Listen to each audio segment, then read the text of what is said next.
class start torsico ma'am. See, kogi nainaga the topic na kogi watch list size karina watch list the koi na kamay toraga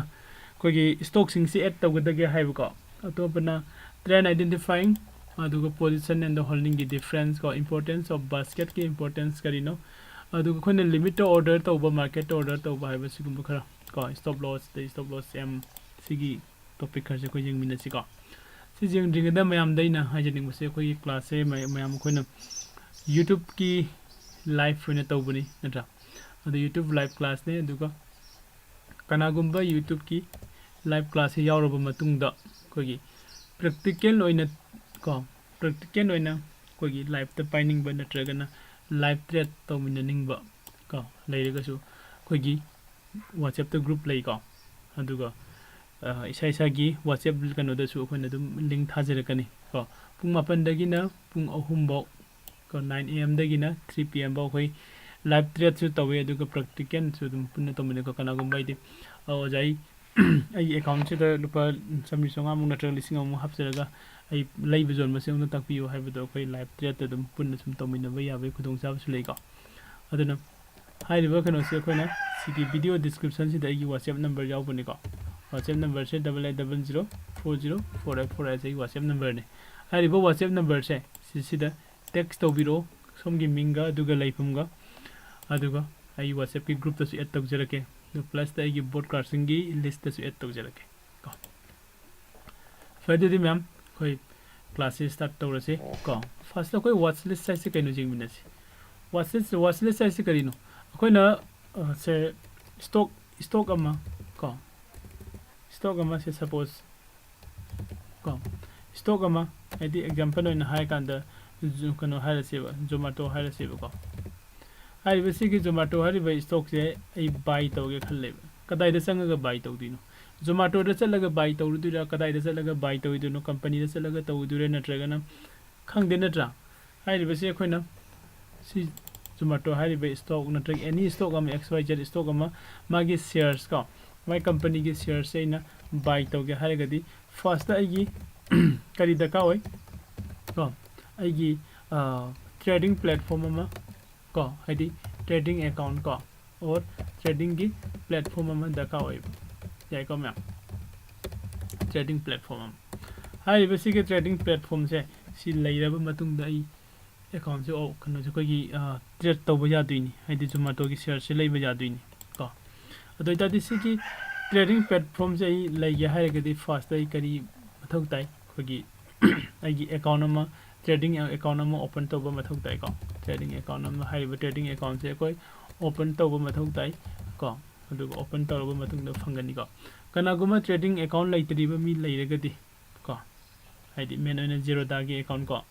Zerodha account open tawdriba mi yawbi ragadi ai sigi video gi description su Zerodha account open tawbi link pi jari ko aduga hene better obidi ingom da contact tawbiraga ko Zerodha account open tawbiragadi haidi hena better kano se ko gi facility hai tare ko ai site gi pijegani ko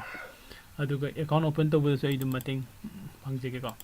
adu Zerodha account se open tawre khalasi Zerodha account se open tawraba matungda se watch list jingsi ko Zerodha account se open tawraba matungda sida ko gi leiri se watch list ne ko watch list 1 2 3 4 5 6 7 box ko hai river watch list se sida koina in apam company mami natra in apam stock ko so suppose jiken Zomato hare ko Zomato hai river company se sida search tawba jai ina hoji search tangi da kadai dino ai sigi watch list ki mathak sida search sign ama thoi natra search ko example da man Infosys BSc Infosys future gaina pd ko Infosys weekly gaina goal MCX gaina pd si search taw hai ni sida search taw si Zomato aina ko Zomato search taw sida phange mouse over taw matam da plus sida ko add taw yani buy sida sell taw dini ko natragana sida enter dum taw biyo ko sida Zomato add taw re ko so in taro khona watch list da lege do se kaino idi watch list sida khon tham du se aina lowriba trade natraga aina lowga do trade singdo ko aina lowriba trade natraga aina lowga do trade singdo adugi add kano add tawsin bam oidini ko ꯑꯩꯅ ꯂꯧꯔꯤꯕ trade ꯅꯠꯇ꯭ꯔꯒ ꯑꯩꯅ ꯂꯧꯒꯗꯧꯕ ꯇ꯭ꯔꯦꯠꯁꯤꯡꯗꯣ ꯑꯩ ꯉꯥꯛꯇꯪ ꯂꯩꯔ phone ꯇꯧꯔꯛꯀꯦ ꯀꯣ ꯑꯩꯅ ꯂꯧꯒꯗꯧꯔꯤꯕ ꯇ꯭ꯔꯦꯠ ꯅꯠꯇ꯭ꯔꯒ ꯑꯩꯅ ꯂꯧꯔꯤꯕ ꯇ꯭ꯔꯦꯠꯁꯤꯡꯗꯣ ꯑꯣꯍꯣ ꯂꯥꯏꯚ ꯆꯠꯂꯤꯕ꯭ꯔꯥ ꯃꯌꯥꯝꯗ ꯌꯦꯡꯖꯒꯦꯀꯣ ꯉꯔꯥꯡꯁꯨ ꯂꯥꯏꯚꯁꯦ ꯇꯠꯂꯝꯃꯦ ꯐꯣꯟ ꯂꯥꯛꯄꯗ ꯃꯁꯤꯁꯨ ꯇꯠꯈ꯭ꯔꯕ ꯇꯠꯇꯦ ꯊꯦꯡꯛ ꯌꯨ ꯑꯩꯅ ꯂꯧꯔꯤꯕ ꯇ꯭ꯔꯦꯠ ꯅꯠꯇ꯭ꯔꯒ ꯑꯩꯅ ꯂꯧꯒꯗꯕ ꯇ꯭ꯔꯦꯠꯁꯤꯡꯁꯦ ꯀꯣ ꯍꯥꯏꯗꯤ ꯁ꯭ꯇꯣꯛꯁꯤꯡꯗꯨꯒꯤ ꯂꯤꯁꯇꯣ ꯁꯤꯗ ꯍꯥꯞꯆꯤꯜꯂꯒ ꯊꯝꯒꯗꯕꯅꯦ ꯐꯥꯔꯁꯇ ꯑꯗꯨꯒ ꯍꯥꯏꯔꯤꯕ ꯁ꯭ꯇꯣꯛꯁꯦ ꯑꯩꯅ ꯂꯧꯗ꯭ꯔꯤꯉꯩ ꯃꯃꯥꯡꯗ ꯃꯥꯒꯤ ꯑꯞ ꯑꯦꯟ ꯗꯥꯎꯟ ꯑꯩꯈꯣꯏ ꯇꯦꯛꯅꯤꯀꯦꯜ ꯑꯦꯅꯥꯂꯥꯏꯁꯤꯁ ꯀꯩꯅꯣꯗ ꯑꯩꯈꯣꯏꯒꯤ ꯀꯩꯅꯣꯗ ꯐꯟꯗꯥꯃꯦꯟꯇꯦꯜ ꯑꯦꯅꯥꯂꯥꯏꯁꯤꯁ ꯀꯣ ꯇꯧꯅꯤꯡꯕꯁꯤꯡꯗꯣ ꯇꯧꯕ ꯌꯥꯒꯅꯤꯀꯣ ꯀꯗꯥꯏꯗ ꯁꯤꯒꯤ ꯆꯥꯔꯠꯁꯤꯒꯤ ꯃꯇꯨꯡ ꯏꯟꯅ ꯆꯥꯔꯠ ꯀꯔꯤꯅꯣ ꯑꯗꯨꯒ ꯆꯥꯔꯠꯇ ꯌꯥꯎꯔꯤꯕꯁꯤꯗ ꯔꯦꯗ ꯑꯦꯟड ꯒ꯭ꯔꯤꯟ ꯃꯌꯥꯝꯁꯦ ꯀꯔꯤꯅꯣ ꯁꯤꯁꯨ ꯑꯩꯈꯣꯏ ꯀ꯭ꯂꯥꯁ ꯃꯈꯥ ꯇꯥꯅ ꯑꯗꯨꯝ ꯂꯥꯛꯈꯤꯅꯤꯀꯣ ꯍꯧꯖꯤꯛꯀꯤꯗꯤ ꯑꯩꯈꯣꯏꯅ ꯋꯥꯠꯆ ꯂꯤꯁꯇ ꯑꯩꯈꯣꯏꯅ ꯑꯩꯒꯤ ꯁ꯭ꯇꯣꯛ ꯑꯃ ꯀꯃꯥꯏꯅ ꯑꯦꯗ ꯇꯧꯒꯅꯤ ꯀꯣ ꯁꯤꯅꯤ ꯀꯣ ꯁ꯭ꯇꯣꯛꯁꯦ ꯑꯦꯗ ꯇꯧꯔꯦ ꯁ꯭ꯇꯣꯛꯁꯦ ꯑꯦꯗ ꯇꯧꯔꯕ ꯃꯇꯨꯡꯗ ꯍꯥꯏꯔꯤꯕ ꯁ꯭ꯇꯣꯛꯁꯤꯗ ꯑꯩꯅ ꯕꯥꯏ ꯇꯧꯒꯦ ꯅꯠꯇ꯭ꯔꯒ ꯁꯦꯜ ꯇꯧꯒꯦ ꯍꯥꯏꯔꯒꯗꯤ ꯀꯣ ꯖꯣꯃꯥꯇꯣꯁꯤꯗ ꯑꯩ ꯃꯥꯎꯁ ꯑꯣꯚꯔ ꯇꯧꯔꯦ ꯁꯤꯗ ꯕꯤ ꯂꯩꯁꯤꯅ ꯕꯥꯏꯅꯤ ꯁꯦꯜ ꯂꯩꯁꯤꯅ ꯑꯦꯁ ꯂꯩꯁꯤꯅ ꯁꯦꯜꯅꯤꯀꯣ ꯑꯗꯨꯒ ꯁꯤꯒꯤ ꯂꯥꯏꯟ 4 ꯂꯥꯏꯟꯁ ꯂꯩꯁꯦ ꯑꯁꯤꯅ ꯃꯥꯔꯀꯦꯠꯀꯤ ꯗꯦꯞ ꯌꯦꯡꯅꯅꯕꯅꯤ ꯍꯦꯟꯅ ꯗꯦꯞ ꯑꯣꯏꯅ ꯍꯥꯏꯗꯤ ꯑꯣꯔꯗꯔ ꯀꯌꯥꯝ ꯂꯥꯛꯏꯕ ꯑꯣꯐꯔꯅ ꯀꯌꯥꯝ ꯂꯥꯛꯏꯕ ꯍꯥꯏꯗꯤ ꯁꯦꯂꯔꯅ ꯀꯌꯥꯝ ꯂꯥꯛꯏꯕ ꯕꯥꯌꯔꯅ ꯀꯌꯥꯝ ꯂꯥꯛꯏꯕ ꯑꯅꯤꯗꯣ ꯀꯅꯥꯅ ꯍꯦꯜꯂꯤꯒꯦ ꯒꯥꯏꯁꯦ ꯉꯔꯥꯡ ꯑꯣꯄꯟ ꯀꯌꯥꯗ ꯇꯧꯕ ꯉꯔꯥꯡꯒꯤ ꯍꯥꯏ ꯀꯌꯥ ꯌꯧꯈꯤꯕ ꯉꯁꯤꯒꯤ ꯑꯣꯄꯟ ꯀꯌꯥꯗ ꯇꯧꯕ ꯉꯁꯤ ꯑꯁꯨꯝꯕ ꯃꯌꯥꯝ ꯑꯃ ꯑꯗꯩꯗꯤ ꯂꯣꯋꯔ ꯁꯔꯀꯤꯠ ꯑꯞꯄꯔ ꯁꯔꯀꯤꯠ ꯀꯥꯏꯅ ꯁꯨꯃꯥꯏꯅ ꯗꯤꯇꯦꯜ ꯀꯣ ꯏꯟ ꯗꯤꯇꯦꯜ ꯃꯌꯥꯝꯁꯦ ꯏꯟ ꯗꯤꯇꯦꯜ ꯑꯣꯏꯅ ꯌꯦꯡꯅꯤꯡꯕꯗꯣ ꯁꯤꯗ ꯐꯪꯒꯅꯤ ꯌꯦꯡꯕꯀꯣ ꯑꯗꯨꯒ ꯁꯤꯗ ꯑꯩꯈꯣꯏꯒꯤ ꯑꯦꯔꯣꯒꯤ ꯑꯃ ꯄꯤꯔꯤꯁꯤꯅ ꯀꯣ ꯁꯤꯁꯤꯅ ꯆꯥꯔꯠ ꯌꯦꯡꯅꯕꯅꯦ ꯁꯤꯗ ꯀ꯭ꯂꯤꯛ ꯇꯧꯔꯀꯥꯟꯗ ꯁꯤꯗ ꯆꯥꯔꯠ ꯑꯣꯄꯟ ꯇꯧꯔꯛꯀꯅꯤ ꯀꯣ ꯑꯗꯨꯒ ꯗꯤꯂꯤꯠ ꯉꯁꯥꯏ ꯅꯪꯅ ꯑꯦꯗ ꯇꯧꯈꯤꯕ ꯖꯣꯃꯥꯇꯣꯒꯤ ꯑꯩꯈꯣꯏꯒꯤ ꯁ꯭ꯇꯣꯛꯁꯦ ꯗꯤꯂꯤꯠ ꯇꯧꯒꯦ ꯍꯥꯏꯔꯒꯗꯤ ꯁꯤꯗ क्लिक ꯇꯧꯕꯤꯌꯨ ꯑꯗꯨꯒ ꯗꯤꯂꯤꯠ ꯇꯧꯒꯅꯤꯀꯣ ꯑꯇꯣꯞꯄ ꯑꯃꯅ ꯁꯤꯒꯤ ꯗꯣꯠ ꯑꯍꯨꯝꯁꯤꯗ ꯅꯝꯃꯒꯅ ꯀꯣ ꯄꯤꯟ 1 2 3 1 2 ꯈꯛ ꯂꯩꯀꯣ ꯄꯤꯟ ꯑꯁꯤꯗ ꯃꯊꯛꯇ ꯅꯤꯐꯇꯤ 50ꯒ ꯕꯦꯡꯛ ꯅꯤꯐꯇꯤꯒ ꯊꯝꯃꯤꯁꯦ ꯁꯤꯒꯤ ꯖꯒꯥꯁꯤꯗ ꯁꯦ ꯅꯤꯐꯇꯤ 50ꯅ ꯄꯤꯟ 1ꯅꯤ ꯕꯦꯡꯛ ꯅꯤꯐꯇꯤꯅ ꯄꯤꯟ 2ꯅꯤ ꯀꯣ ꯑꯩꯅ ꯁꯤꯒꯤ ꯖꯣꯃꯥꯇꯣꯁꯦ ꯑꯩꯈꯣꯏ ꯄꯤꯟ 2ꯗ ꯊꯝꯒꯥꯏꯗ ꯁꯤꯗ ꯀ꯭लिꯛ ꯇꯧꯕ ꯃꯇꯝꯗ ꯄꯤꯟ 2ꯗ ꯃꯥꯁꯦ ꯊꯣꯔꯛꯀꯅꯤꯀꯣ ꯌꯦꯡꯁꯤꯔꯥ ꯑꯗꯨ ꯖꯣꯃꯥꯇꯣ ꯊꯣꯛꯈ꯭ꯔꯦꯀꯣ ꯑꯣꯀꯦ ꯁꯨꯃꯥꯏꯅ ꯑꯗꯩ ꯑꯇꯣꯞꯄ ꯃꯈꯥꯗ ꯁꯦ ꯀ꯭ꯔꯦꯠ ꯖꯤꯇꯤꯇꯤꯗ ꯑꯩꯈꯣꯏꯅ ꯀꯩꯅꯣ ꯇꯧꯕꯒꯤ ꯑꯣꯔꯗꯔ ꯇꯧꯕꯒꯤ ꯀꯩꯅꯣ ꯂꯩꯀꯣ ꯍꯌꯦꯡ ꯅꯣꯡꯃ ꯌꯦꯡꯃꯤꯟꯅꯁꯦ ꯍꯥꯏꯗꯤ ꯃꯈꯥ ꯇꯥꯕ ꯀ꯭ꯂꯥꯁꯇ ꯆꯥꯔꯠ ꯌꯦꯡꯕ ꯌꯥꯔꯦ ꯐꯟꯗꯥꯃꯦꯟꯇꯦꯜ ꯑꯦꯅꯥꯂꯥꯏꯁꯤꯁ ꯍꯥꯏꯗꯤ ꯖꯤꯇꯤꯇꯤꯒꯤ ꯐꯟꯗꯥꯃꯦꯟꯇꯦꯜ ꯑꯦꯅꯥꯂꯥꯏꯁꯤꯁ ꯀꯃꯥꯏꯅ ꯇꯧꯒꯦ ꯍꯥꯏꯕꯀꯣ ꯁꯤꯒꯨꯝꯕ ꯃꯌꯥꯝ ꯑꯃ ꯃꯥꯁꯤ ꯁ꯭ꯃꯣꯜ ꯀꯦꯁꯇ ꯂꯩꯔꯦ ꯏꯚꯦꯟꯗ ꯍꯧꯖꯤꯛ ꯃꯥ ꯀꯩꯀꯩ ꯂꯩꯔꯤꯕ ꯃꯥꯒꯤ ꯅ꯭ꯌꯨꯁꯇ ꯍꯥꯏꯔꯤꯕ ꯀꯝꯄꯅꯤꯁꯤꯒꯤ ꯅ꯭ꯌꯨꯁꯇ ꯀꯩꯀꯩ ꯂꯩꯒꯦ ꯍꯥꯏꯕꯀꯣ ꯁꯤꯒꯨꯝꯕ ꯃꯌꯥꯝ ꯑꯃ ꯑꯩꯈꯣই ꯁꯤꯗꯤ ꯀꯩꯅꯣꯁꯤꯗꯒꯤ ꯑꯗꯨꯝ ꯌꯦꯡꯕ ꯌꯥꯏꯀꯣ ꯗꯣꯠ ꯁꯤꯗ ꯆꯪꯁꯤꯜꯂꯒ ꯇꯦꯛꯅꯤꯀꯦꯜ ꯑꯦꯅꯥꯂꯥꯏꯁꯤꯁꯀꯤ ꯃꯇꯨꯡ ꯏꯟꯅ ꯖꯣꯃꯥꯇꯣꯒꯤ ꯍꯧꯖꯤꯛ ꯀꯔꯤ ꯂꯩꯔꯤꯒꯦ ꯕꯥꯏꯅ ꯉꯝꯃꯤꯕ꯭ꯔꯥ ꯁꯦꯜꯅ ꯉꯝꯃꯤꯕ꯭ꯔꯥ ꯀꯣ ꯃꯤꯅꯠꯁꯇ 3 ꯃꯤꯅꯠꯁꯇ 5 ꯃꯤꯅꯠꯁꯇ 10 ꯃꯤꯅꯠꯁꯇ ꯀꯣ 15 ꯃꯤꯅꯠꯁꯇ ꯗꯦꯂꯤꯒꯤ ꯑꯣꯏꯅ ꯀꯥꯏꯅ ꯁꯨꯃꯥꯏꯅ ꯌꯦꯡꯕ ꯌꯥꯕꯒꯤ ꯈꯨꯗꯣꯡꯆꯥꯕꯁꯨ ꯁꯤꯗ ꯄꯤꯔꯤꯀꯣ ꯑꯣꯀꯦ ꯑꯗꯣ ꯁꯨꯃꯥꯏꯅ ꯇꯧꯔꯒ ꯑꯩꯈꯣꯏ ꯋꯥꯠꯆ ꯂꯤꯁꯇ ꯁ꯭ꯇꯣꯛ ꯑꯃ ꯑꯦꯗ ꯇꯧꯁꯤꯜꯂꯕ ꯃꯇꯨꯡꯗ ꯍꯥꯏꯔꯤꯕ ꯋꯥꯠꯆꯇ ꯂꯩꯔꯤꯕ ꯁ꯭ꯇꯣꯛꯁꯤꯒꯤ ꯃꯊꯛꯁꯤꯗ ꯀꯔꯤ ꯇꯧꯕ ꯌꯥꯒꯦ ꯍꯥꯏꯕꯗꯨꯅꯤꯀꯣ ꯑꯗꯣ ꯍꯧꯖꯤꯛꯁꯦ ꯑꯩꯈꯣꯏ ꯍꯥꯏꯔꯤꯕ ꯋꯥꯠꯆ ꯂꯤꯁꯁꯤꯗ ꯆꯪꯉꯒ ꯑꯩꯈꯣই ꯕꯥꯏ ꯇꯧꯕ ꯌꯦꯡꯁꯤꯕꯀꯣ ꯕꯥꯏ ꯑꯣꯀꯦ ꯖꯣꯃꯥꯇꯣꯗ ꯑꯩꯈꯣꯏ ꯕꯥꯏ ꯇꯧꯒꯦ ꯈꯜꯂꯁꯤ ꯑꯣꯀꯦ ꯕꯥꯏ ꯇꯧꯕ ꯃꯇꯝꯁꯤꯗ ꯃꯥꯔꯀꯦꯠ ꯑꯅꯤ लई है अखोई सिदा को से अखोइना नेशनल स्टॉक एक्सचेंज हाइबा अमा अदुगा बॉम्बे स्टॉक एक्सचेंज हाइबा अमागा बीएसई एनएससी हाइना अखोइना अनि तमे स्टॉक एक्सचेंज को हाइबे स्टॉक एक्सचेंज अनि से कदाइ दे यावगे हाकान सि फर्स्ट लेरे को सिना बॉम्बे स्टॉक एक्सचेंज ने सिना नेशनल स्टॉक एक्सचेंज अनि से कइगु मतमदा ममन मानबा जाय और मानदबा से अइने लेनिंगबा मफमदगी अइना बाइ तोनिंगबा मफमदगी अइ बाइ तोबा जाय ओके से ममन मानदबा हारकान सपोज कोई एमआरएफ कुमदा जिंगसिको एमआरएफ तो जिंगसे एमआरएफ तो होजि क्या लगी ये बॉम्बे स्टॉक एक्सचेंज से लगी से 90,760 ने अदुगा नेशनल स्टॉक एक्सचेंज 90,658 रुपा अनि मुखे नै नटा अदो से अखोइना नेशनल स्टॉक एक्सचेंज तकी लेरेगा बॉम्बे स्टॉक एक्सचेंज से जोन बया बगे अदुगबा ट्रेडिंग स्टाइल नमसु लेरेको ट्रेडिंग स्ट्रेटजी है ट्रेड स्ट्रेटजी है तारेको स्ट्रेटजी जो मखन सु लै अदुना तोंगाना ngатang थमगलसे अदुगा ngasai खोगी से जोमाटो से दैना बाय तौगेन संगको मतम सिदा मार्केट चूज से बाय डिफॉल्ट एनएससी दा लाइ को नंग लाइनिंग गम दे लै बयाय अदो आई एनएससी दा लै जरे खलसी को सिदा कोना रेगुलर दा बाय तौबे कवर दा तौबे अदुगा एमओ दा तौबे iceberg se anobani se yumda yengake ko kamai tobano hena ko iceberg se khone lobo matamda mana lai se kaino iceberg se da khoi lawge haragadi market ka limit ka sa trigger price id trigger price ke loina pun laimina boy ba mali mai se ko order se number of lakhs ka hari sima yengasi ko na hamda ko regular ki se yengasi sam sam na ko regular da khoina buy tawbu sang ko matam sida ko regular da khoina buy tawbu sang ko matam sida MIS haibam leile sida CNC haibam leile adi sina intraday sina long term ko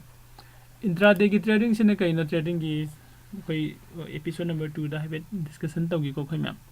intraday trading hari ga dinga si lobo trade se ngasi luisin ba haibani ba ngasi lobo trade se ngasi exit tawrum ba haiba ko MIS ko margin intraday square of 5 hadi intraday de ngasi square of the exit tawbu ni ko nigo long term ko efficiency sina cash and carry ni haibdi long term ni cash and carry the long term da ni logi batre se ai gini ai punsi supu gi ai oiraga laiga dob ni okay ai na mase het jon thok tri ba makai ai oiraga laiga dob haidi koina long term da invest tawba ga haibdo to long term da invest tawbai kana basu lai ko mem long term da invest tawbai kana base dagi matik yam laiga haidi to aduga sida makha da jingsi market and the limit haibam se lai market ta buy tawge haiba market ta buy tawge harigadi hoji hoji leiriba price hai sida koi buy tawba haibani means 62.2 sida ko 62.220 sida buy tawge haibani aduga limit hairagana sida ina ai kaya da lege haibano haidi 63 kan da lege nataga horen khitang halaga 60 100 ko 60 kan da lege so ai order tawga thamba yai the long term ga si thamali limit in order buy to matamda markets ki prices 60 jawdri ba agi order se execute tawroi ko order pending de dum lagi open da ko jan ko me sisima aduga next ta koi sida stop loss the SL hai se stop loss hai bani ko okay aduga amana SLM hai bisisu stop loss ne asuga masina market की price तो होगा तो कमाइन अनि सी difference से कइनो जंग छिको suppose अकोन stop loss HYBE से कइनो stop loss HYBE word से कइनो हारे गदी तो सपोज मार्केट से अयु वखन द सोना का गने ने खले तो सि सुम का गिने ने खले अदुगा सिदा इना एंट्री लौरे बाय दे एंट्री लौरे तो बाय तौरगे एंट्री लौरे सिदा point sida ko aina pamadi market se mathalom da ka khal ki bese pambani adu market se makhalam da high thre ga de agi loss oi dini nata sida ina rufa ko 200 taina buy tore khala se okay 200 per share da ina buy tore aina pami sidi mathalom ka ge pamli du mathalom da kitang haigalam ga makhalam da high thre ko matam sida ina sum hydre sum thado ka dai yam loss oi dini nata ai yam na loss oi ai loss se stop to han bhai stop loss hai SL ka SL means stop and loss hai ne ko ai loss to stop to han bhai ne sida ka ga sum hai ke ni 200 ta gi sum hydre ga di suppose 190 jawre khala si soi da ka soi sida ada ai na khalle ai gi loss se 190 haidi lupa 10 dagi hena loss oi bai pamde ai 200 aina thajili se sida lupa 10 dagi hena loss oi pamde lupa 10 di loss oi jasana duga ai market na hydra kum da 190 hek jawu matam da exit to pami haigadi stop loss to order to thamgadu kome ai lupa chani leiram se market sida hydra kum matam da 190 hek jawu ko da ai sidagi hena loss oi bai sai pamdre sidai exit to view auto exit to view haigadi I stop loss था 190 से थमगा को I order P दुनी को suppose होजी होजी market की price 62 the लेरे को अदो इन 62 the लेबसे market से होरन हाई तरफ को मतलब द 60 गा 58 को 58 जौर अब नटगा 59 जौर अगति ई मार्केट तगी एग्जिट तौजरगे हाई गदी ए ट्रिगर प्राइस है 59 थंबिरो फर्स्ट SLM से खनबिरो ट्रिगर प्राइस 59 थंबिरो दुगा को से एम मतलब कोई सेल द लेगे दमनी को आई स्टॉप लॉस से कोई सेल दो इन थम्मे stop loss da koi buy order pi bu chu jai ko dun kitang advance we gare mathang ki class da next class da sum jing si ko 59 se pi de gai SL da thamaga sell tak thok pu da market ki price ho 62 ni na 62 dagi 100 khala si 60 61 ko 61 60 ko 59 haina 100 ko da 59 hek jorok pu da nangi asai gi sida nangna sell gi order am tham du cha auto exit tawra ni ko doina sina point nam khatang ni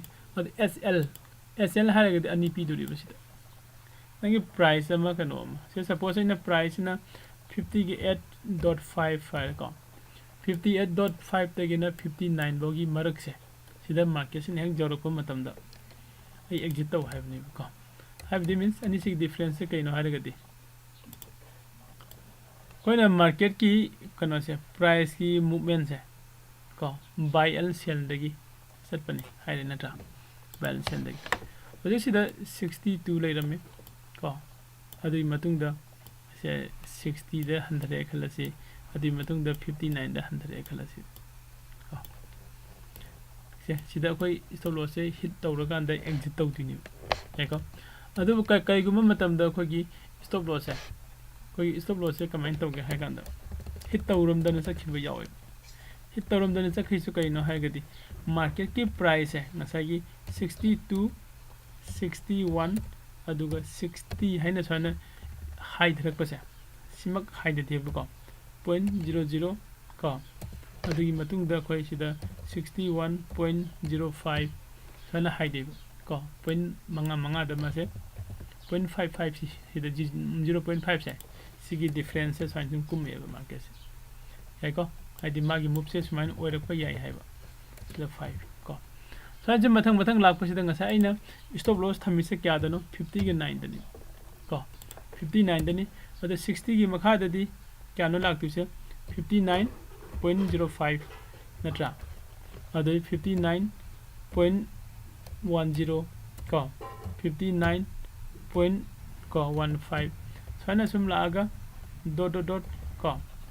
Lakhpa जाई सि bye को सुम ला अमगा ngसागी कनो सिदा 100 ओ आई सि sorry को सि 59.95 ओगदमनी सिना 90 ओगदमनी सिना 85 ओगदम सुम 100 का अंदा सिदा 59.05 सि जौरे को ओके अदुगी मतुंग ददी को लीसे मखादा पुधरके अदुगी नेक्स्ट को सिगेन मखादा चखिदुसे कदाइदनो 58 नत्रा 0.95 चखिदिन को ट्रेड से ngसागी सिदा ट्रेड तौरबे खलसेब हाइबे जोमाटो से सिदा 59.85 सिदा मी न बाय तौरगा नेक्स्ट के बाय से सिदा चखरे 58.95 ताइदि 59 सिदा कनाम द ट्रेड तौगी दरे सी कंडीशन सिदा कदौना खद आइना 59 सिदा की स्टॉप लॉस तो थमुरगदी स्टॉप लॉस से थमगदे आगी स्टॉप लॉस से को आगी स्टॉप लॉस से हिट तौरमरोय को मासे हिट तौररोय बगी स्टॉप लॉस आइदी आगी स्टॉप लॉस से कालगा सोंग सखनी को सिगुम कंडीशन सिदा सिगी हारिबे कंडीशन से करम मतम थोप याय हारगदी नंगना कईगुम स्टॉप लॉस SLM से सिजिनरगदी हारिबे कंडीशन से थोप याय अदुबो SL से सिजिनरगदी नसागी खोना 50 ga 8.5 तगिना 59 बो हाइबनिना को 58.5 तगिना 59 बो हाइबनिना को सि कांथो खरगसु सि कांथो करे 59 से कांथो करे सिदा ट्रेड तौरेबा अदुदि सिदा पा हिट ओइगनेबा को ग्यान ताइ को म्याम हाइबदि सिगी मखादा लाक्तुजे 58 point क्या लाने 90 58 point को 85 को 58.80 नत्रा 58.75 को 58.70 नत्रा दो लागा सिदा कदाइ बो लाकिनो 58.5 फाउनी को सिबाउनी अदुदि मसाइना सिदा थमिबा प्राइस का ट्रिगर प्राइस की बिटवीन सिदा मरक सिदा लाइरिसे 59 ने 1 2 3 4 मैम में लाइगरेबा तराम की संग लाइगरेबा पॉइंट को सिदागी ने सिबागी मरक सिदा ट्रेड अमदा नंबर आइदि मसिंग अमदा ट्रेड तरोपगी चांस ति यम वांगेबको ꯑꯗꯨ ꯑꯃꯈꯛꯇꯪ ꯄꯤꯕꯗꯗꯤ ꯆꯥꯟꯁ ꯅꯦꯝꯃꯤ ꯀꯔꯝꯕ ꯃꯇꯝꯗ ꯑꯩꯈꯣꯏꯒꯤ ꯑꯩꯅ ꯂꯧꯔꯤꯕ ꯁ꯭ꯇꯣꯛꯁꯤꯅ ꯌꯥꯝꯅ ꯑꯄꯤꯛꯄ ꯁ꯭ꯇꯣꯛ ꯑꯣꯏꯔꯒꯗꯤ ꯀꯣ ꯑꯗꯣ ꯍꯥꯏꯔꯤꯕꯁꯤ ꯀꯦꯁꯁꯦ ꯑꯩꯈꯣꯏ ꯏꯟꯗꯦꯛꯁ ꯀꯣ ꯅꯤꯐꯇꯤ 50 ꯅꯤꯐꯇꯤ ꯕꯦꯡꯛ ꯁꯤꯗꯗꯤ ꯊꯣꯛꯇꯦꯀꯣ ꯑꯗꯣ ꯁꯨꯝꯕ ꯁ꯭ꯇꯣꯛ ꯃꯆꯥ ꯃꯆꯥꯗ ꯁꯤ ꯌꯥꯝ ꯊꯣꯛꯀꯜꯂꯤ ꯁ꯭ꯇꯣꯞ ꯂꯣꯁꯁꯦ ꯆꯣꯡꯉ ꯆꯠꯈꯤꯕ ꯀꯥꯜꯂꯒ ꯀꯣ ꯑꯗꯨꯅ ꯑꯩꯈꯣꯏꯅ ꯁ꯭ꯇꯣꯞ ꯂꯣꯁꯁꯦ ꯆꯣꯡꯉ ꯆꯠꯈꯤꯕꯒꯤ ꯀꯩꯅꯣꯁꯦ ꯈꯨꯗꯣꯡ ꯆꯥꯗꯕꯁꯦ ꯁꯤꯗꯒꯤ ꯈꯔ ꯃꯈꯩ ꯍꯥꯏꯗꯤ ꯆꯥꯟꯁꯦꯁꯁꯦ ꯈꯔ ꯍꯦꯟꯅ ꯑꯩꯒꯤ ꯁ꯭ꯇꯣꯞ ꯂꯣꯁꯁꯦ ꯍꯤꯠ ꯑꯣꯏꯍꯟꯒꯦ ꯍꯥꯏꯔꯒꯗꯤ SLM ꯁꯤꯒꯤ ꯃꯍꯨꯠꯇ ꯀꯣ SL ꯁꯦ ꯌꯨꯁ ꯇꯧꯕꯤꯌꯨꯀꯣ ꯑꯣꯀꯦ ꯑꯗꯨꯗꯤ ꯍꯧꯖꯤꯛꯐꯥꯎꯗ ꯑꯩꯈꯣꯏꯅ ꯈꯪꯉꯤꯁꯦ ꯑꯩꯈꯣꯏꯅ ꯔꯤꯒꯨꯂꯔꯗ ꯆꯪꯉꯒ ꯔꯤꯒꯨꯂꯔ ꯑꯣꯔꯗꯔꯗ ꯆꯪꯉꯀꯥꯟꯗ ꯏꯟꯇ꯭ꯔꯥꯗꯦꯗ ꯑꯣꯔꯗꯔ ꯇꯧꯕ ꯌꯥꯏ ꯅꯠꯇ꯭ꯔꯒ ꯂꯣꯡ ꯇꯥꯔꯝꯗ ꯑꯣꯔꯗꯔ ꯇꯧꯕ ꯌꯥꯏ ꯍꯥꯏꯕꯁꯤꯃꯨꯛ ꯈꯪꯉꯦ ꯃꯥꯔꯀꯦꯠꯇ ꯑꯣꯔꯗꯔ ꯇꯧꯕ ꯍꯥꯏꯁꯤꯁꯨ ꯈꯪꯉꯦ ꯂꯤꯃꯤꯠꯇ ꯑꯣꯔꯗꯔ ꯇꯧꯕ ꯍꯥꯏꯁꯤꯁꯨ ꯈꯪꯉꯦ ꯀꯣ ꯁ꯭ꯇꯣꯞ ꯂꯣꯁ ꯊꯝꯕꯁꯤꯗ ꯃꯈꯜ ꯑꯅꯤꯃꯛꯁꯤ ꯂꯣꯏꯅ ꯈꯪꯉꯦ ꯀꯣ ꯑꯗꯩꯗꯤ ꯑꯇꯣꯞꯄ ꯑꯃꯅ ꯀ꯭ꯋꯥꯟꯇꯤꯇꯤ ꯍꯥꯏꯕ ꯑꯃ ꯂꯩꯔꯦ ꯁꯤꯗ ꯀ꯭ꯋꯥꯟꯇꯤꯇꯤ ꯑꯩꯅ ꯂꯩꯒꯗꯧꯔꯤꯕ ꯀ꯭ꯋꯥꯟꯇꯤꯇꯤ ꯀꯌꯥꯅꯣꯕ ꯑꯩꯅ ꯀ꯭ꯋꯥꯟꯇꯤꯇꯤ 20 ꯂꯩꯒꯦ ꯈꯜꯂꯁꯤꯀꯣ ꯀ꯭ꯋꯥꯟꯇꯤꯇꯤ 20 ꯂꯩꯒꯦ ꯈꯜꯂꯦ ꯄ꯭ꯔꯥꯏꯁ ꯀꯌꯥꯅꯣ sida ina market ki price thamagadi ko 62.20 rupees ne ko hai basi price into 20 darokanda kya ta ga do makhala pire ko sida margin require 1244 okay sumaina adu kayumba ina quantity masing gal handa sida loina sema yage okay kana market ta order tawbase ko adum order sang bu yai ko sidagi market order tawba yai natraga limit ta order tawba yai ko adudi hoji mayam khoi stop loss ko sida khoi na hoji photo jengai se limit order khoi khange market order su khoi khange difference between SLM and the SLC su khange ko position ga aduga basket ka ani si jingsi ko position ga aduga kano siga khoi basket ka ꯑꯩꯈꯣꯏꯅ trade ꯑꯃ ꯂꯧꯕ ꯃꯇꯝꯗ ꯇ꯭ꯔꯦꯠꯁꯦ ꯂꯧꯔꯕ ꯃꯇꯝꯗ ꯄꯣꯖꯤꯁꯟꯗ ꯂꯩꯕ ꯍꯥꯏꯕ ꯑꯃ ꯀꯣ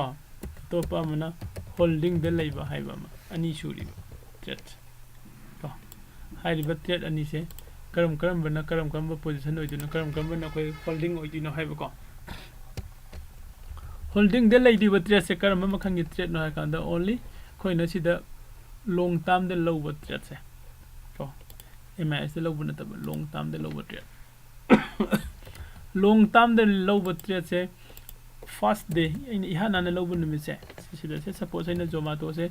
long term da lore khalasiba okay first day da khogi first day sida de kaidore ma se sida position gi manung da leigani ko ado second day da gi di Zomato se position da gi holding da shift tawrani ko position dagi holding the shift tawgrani matam khudi makta mase holding the dum laigirani hayeng aina kom mase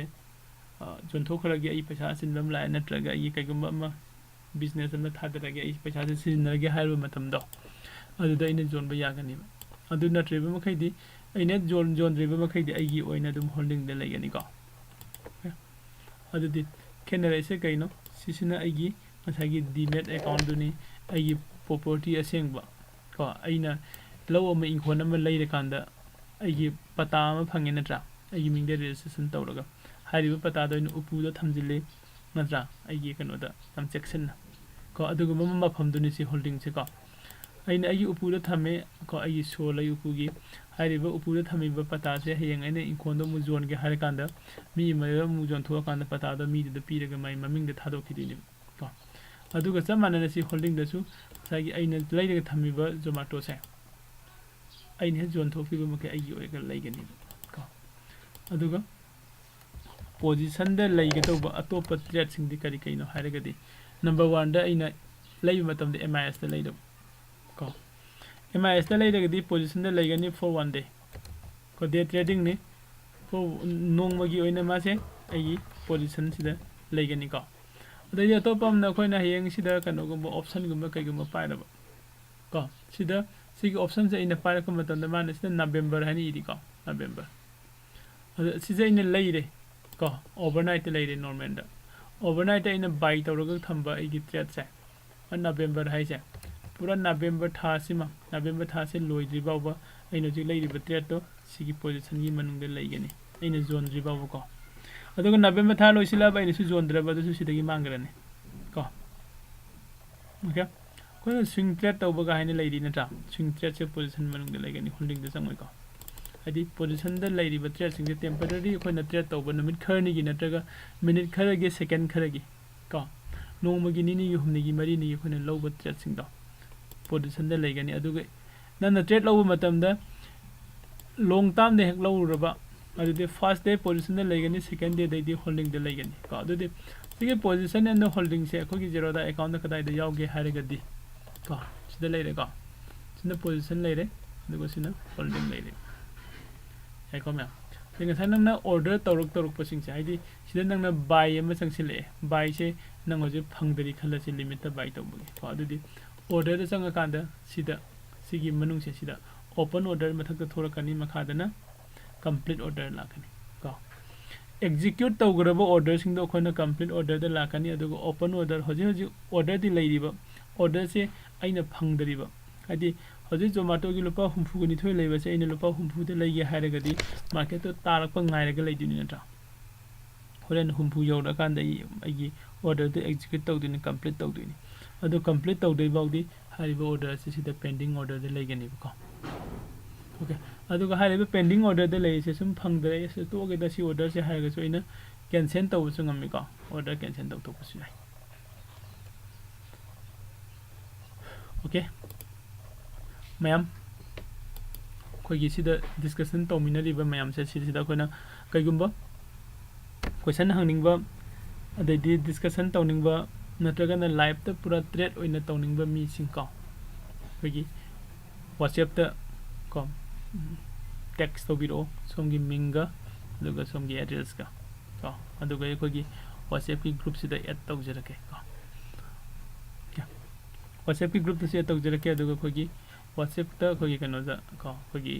broadcasting लै को आइगे अदु broadcasting से add तौजरके को अदु हजि कोइ next मखा ताना nudging सिदि position हाइसिगा holding हाइसिगा कोइ चरक खंगे नत्रा अदु next important of basket basket आसे कइनो दुगु मासे कोन इंपोर्टेंट होइसि करिगिनो हाबसु येंगसि को बास्केट से कोइनो करिनो हाने येंगसि फर्स्ट दा इंपोर्टेंट होइसि करिगिनो फर्स्ट कोइनो बास्केट से कइनो येंगसि बास्केट से कोइ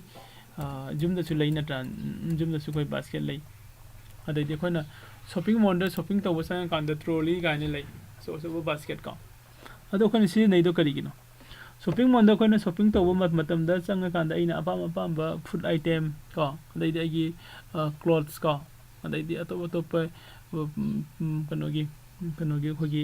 जूम की सिननबा को आइटम मयाम अमा को सर्फ सपोर्ट के का मयाम से कोइना कनोदा हाफसिले बास्केट सिदा हाफसिलगा पुरे अदुगा पुथोरगा बिल तौबम दुदा पेमेंट तौबम सिदा कोइना पुल अप वन टाइम द पेमेंट तौवे नत्रा आइदा इना से सर्फ अमु पुरे अमु पेमेंट अमु तौबा फ्रीट अमु पुथोरे अमु पेमेंट तौबा तौदेबा नत्रा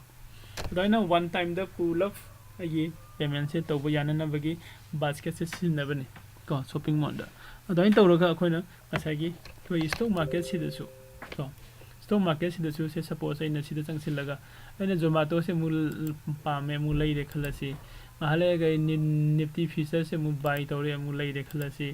नत्रा अदैदि सिदा मु संगे से स्टेप सी मु से मु सन मथंग मयाम लैबा याय अमम को अमम लैबा इमोहता कइगुम मतमदा खोइना वन टाइम द पुल अप एग्जीक्यूट तौनिंग मतंग जावरेबा वन टाइम द आगी ट्रेड मंगा तरुक तरामु एग्जीक्यूट तौनिंग को मतमददी सिदैदि यारोय नत्रा आई वाच लिस्ट दैदि यारोय अदो इतादि आई सिगी ऑर्डर द संग कांदा लैरिबा सिगी बास्केट से आई सिनबा मथौ तारे को बास्केट ओके बास्केट सिनबा मथौ तारे बास्केट सिनदुसे करिगिनो आई वन टाइम द मल्टीपल ट्रेड लौगे हाइबगिनी यारे को मैम बास्केट पुला हापसिलगा पुरागा एंट्री लौबगी ओके अदो सिगी कानबसे हे कोइ ऑप्शन द हेजिंग हाइबा म लैरि को हे कोइ ऑप्शन हेजिंग आइना तमखिनी को ऑप्शन हेजिंग हाइ जाय सिसिदा सिगी कानबसे लै को